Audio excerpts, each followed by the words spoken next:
Adolescent choisit finalement le métier d'institutrice qu'elle excellera pendant une dizaine d'années, tout en contribuant à l'entraîne de la maison familiale. Cette expérience avec les enfants deviendra une grande source d'inspiration pour ses livres. En attendant, elle doit agrandir sa vie, comme elle le dit, et elle part explorer le vaste monde. OK. Donc, quand le moment vient de penser à donc on dit que institutrice veut dire enseignant. Donc, institutrice, c'est synonyme d'enseignant. Et elle va être enseignante pendant 10 ans. Ça sera son premier métier de la vie. Et après ça, maintenant, on dit tout en contribuant à l'enseignement de la maison familiale. Cette expérience avec les enfants. Donc, cette expérience va l'aider pour écrire ses livres, n'est-ce pas? Donc, le fait qu'elle a été enseignante 10 ans, ça va l'aider dans sa carrière d'artiste, n'est-ce pas, d'écrivaine. Je vais continuer à lire. Le voyage décisif. Décisif vient de décision, n'est-ce pas? C'est un adjectif. À 28 ans, Gabrielle décide de quitter l'enseignement et le Manitoba pour aller étudier le théâtre en Europe. Elle réside à Londres et à Paris. Au cours de ce séjour d'un an et demi, elle fait la connaissance des gens merveilleux qui deviendront ses amis et rencontre des artistes talentueux qui consacrent leur vie à leur travail. Elle apprend l'art dramatique et a même l'occasion de publier un premier article. Donc, à 28 ans déjà, elle change de pays, elle change de carrière et elle publie son premier article. Article, c'est comme un petit livre, comme un petit journal qui parle d'un sujet, d'un thème, n'est-ce pas? De retour au pays, la jeune femme s'installe à Montréal, donc elle ne rentre plus au Manitoba, la grande ville francophone de l'Amérique du Nord, et gagne sa vie comme journaliste. Donc là, maintenant, elle est passée d'enseignante, elle était enseignante à l'école, dans une école primaire. Elle est partie apprendre de l'art en Europe. Elle a écrit et maintenant elle devient journaliste. Vous voyez comment elle est polyvalente. Elle peut changer de carrière.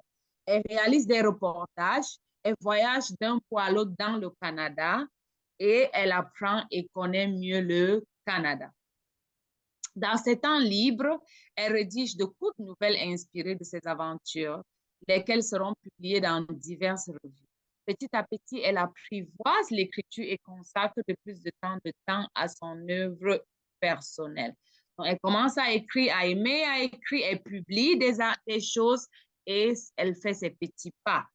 C'est la parution de son premier roman Bonheur d'occasion en 1945 qui fait de Gabrielle Roy une écrivaine à part entière. Donc, finalement, elle publie un roman. Un roman, c'est un grand livre, n'est-ce pas? Novel. C'est un livre avec plein de chapitres. Donc, quand elle fait ça, alors elle devient officiellement une écrivaine connue dans le Canada et probablement dans le monde. Qui va m'aider à lire, qui n'a pas encore lu, tout le monde. Samuel a lu, tout le monde avait déjà lu. OK, où est-ce que je commence? Je suis à ce livre. Ouais. Ce livre, elle a mis 2 ans après faire raconte l'histoire de jeunes qui vivent dans la culture Saint-Henri de Montréal. Pour comprendre le milieu,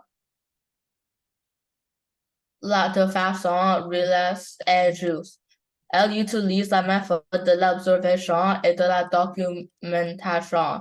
Pour cela, elle se balade tous ses jours dans les lieux qu'elle veut décrire et enregistrer médialement une foule de détails qui donnent de la justesse à son récit.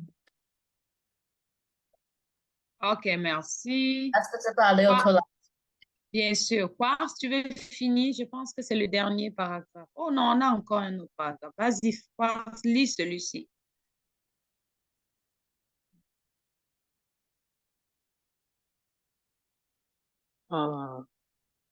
Se soucie de la Le vérité. souci de la vérité contribue certainement à la qualité et à la réussite du livre, qui devient le premier grand succès de la littérature canadienne-française.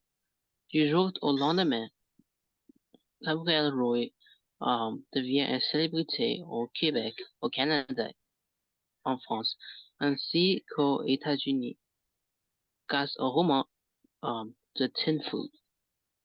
La traduction en langue anglaise de son roman Bonheur d'occasion.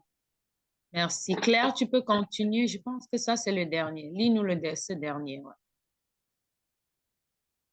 Son défi consiste désormais Désormais. à prouver que son premier ouvrage n'est pas un accident de parcours, mais le fruit du travail et de l'imagination d'un véritable artiste. Continue, s'il te plaît. Finis une fois tout. La preuve est faite quelques années plus tard avec la parution du roman La petite poule d'eau, 1950. Tout le long de sa carrière, Gabriel Roy a écrit des dizaines de romans, nouvelles, articles et lettres.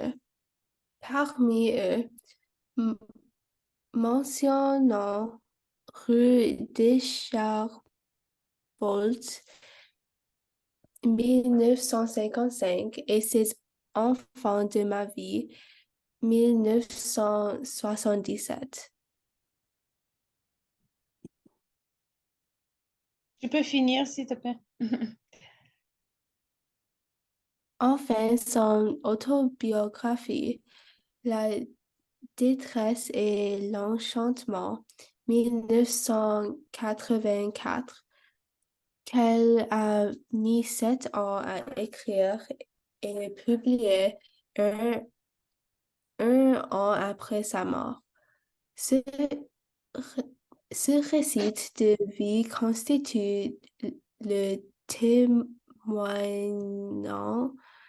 magnifique d'une grande écrivaine du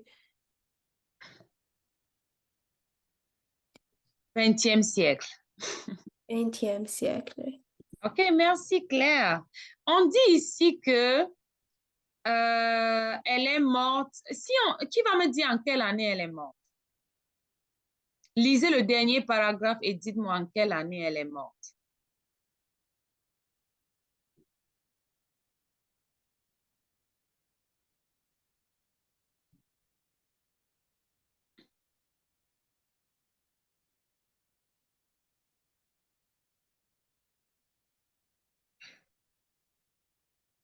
Oui, bravo Claire. Elle est morte en 1983 parce qu'elle a publié le livre un an après sa mort et elle a publié en 1984, n'est-ce pas? Donc, elle est morte en 1983. Maintenant, elle est née en quelle année? Je vais juste revenir en tête de page. Elle est née en quelle année?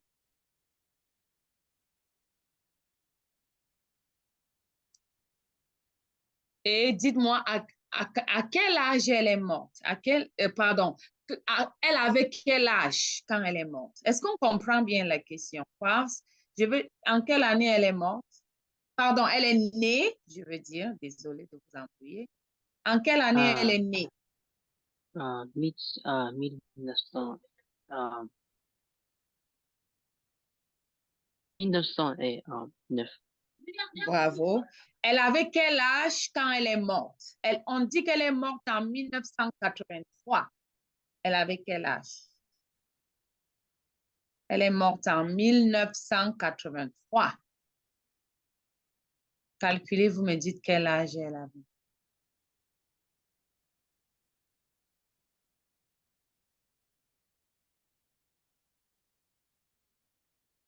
Si elle est née en 1909 et elle est morte en 1983, ça veut dire qu'elle avait quel âge? 34. Pardon? 34. 60.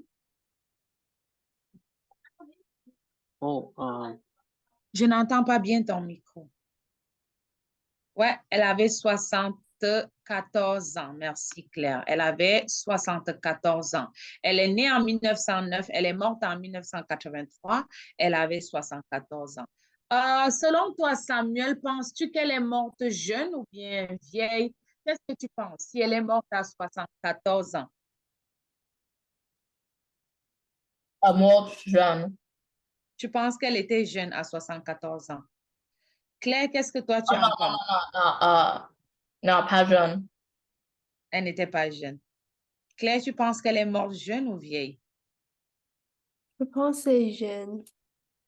Ouais, jeune, ouais. Donc, pour toi, 74 ans, elle est jeune, ouais. Bon, vieille. 74 ans, quand même, on a déjà roulé sa bourse. Elle est vraiment jeune et elle était vraiment jeune et intelligente, n'est-ce pas?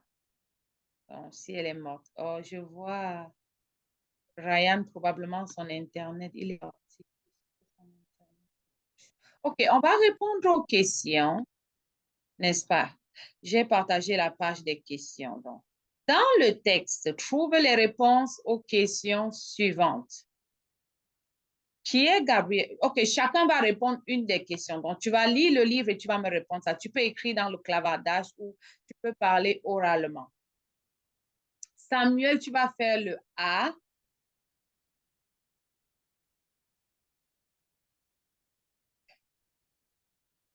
Quartz, tu vas faire le B.